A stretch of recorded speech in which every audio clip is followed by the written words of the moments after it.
আপনারা দেখছেন লিপি ডিজিটাল। চোখ রাখবো আজকের খবরের দিকে। এ যেন আস্ত এক নদী, নোংরা নালার জল রাস্তার উপর, বর্ষায় নতুন মহকুমা যেন নরক।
গোপাল আসলো, এই জল পাড়ায় নিয়ে আসলাম জানো, সে মিডিয়া থেকে।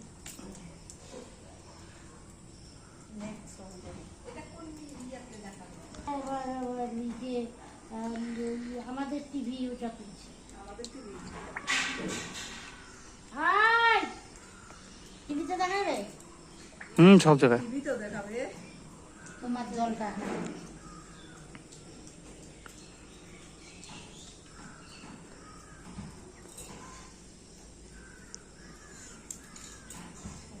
কখন থেকে ঢুকছে? বৃষ্টি নামলে এই পরিস্থিতি হয়, বৃষ্টি নামলে এই পরিস্থিতি হয়, জল বাইরে না, কোনো রাস্তাই নাই।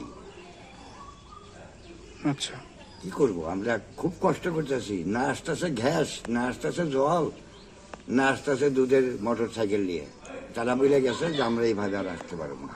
কতটা জল পাড়ায় তা তো হাঁটু জলের উপরে রাস্তায়, এখনো? এখনো হাঁটু জলের উপরে আছে। আচ্ছা, স্থানীয় ওয়ার্ড কাউন্সিলরকে জানিয়েছিলেন? ওয়ার্ড কাউন্সিলরের কাছে গেছিলাম, আমরা মহিলা পুরুষ মিলা সবাই গেছিলাম। কি বলছে উনি? বলছে যে দেখি কিভাবে কি করা যায় না করা যায়, এইভাবে বললো। মানে এখন রাস্তার জল কি বাড়িতে ঢুকে যাচ্ছে? বাড়িতে ঢুকে মানে কি, ঘরের ভিতরে ঢুকে গেছে। যে আমার পাশে ঘরের ভিতরে এই অল্প একটু জন্য ঘরে ঢুকে নেই। ঠিক, ও কাউন্সিলর কি বলছে আপনাদের? কাউন্সিলর বলে যে জল দাঁড়িয়ে কোনো তো রাস্তা দেখতেছি না, দেখি কিভাবে কি করা যায়।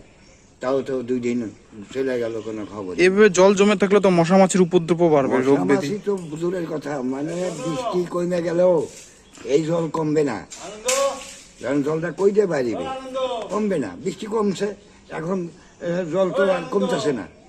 ঘরের জল আপনি বার করলেন কিভাবে? ঘরের জল আমি যে বালতি, এই যে বালতিতে বাই করতেছি। আপনার নাম? আমার নাম মিলন পাল।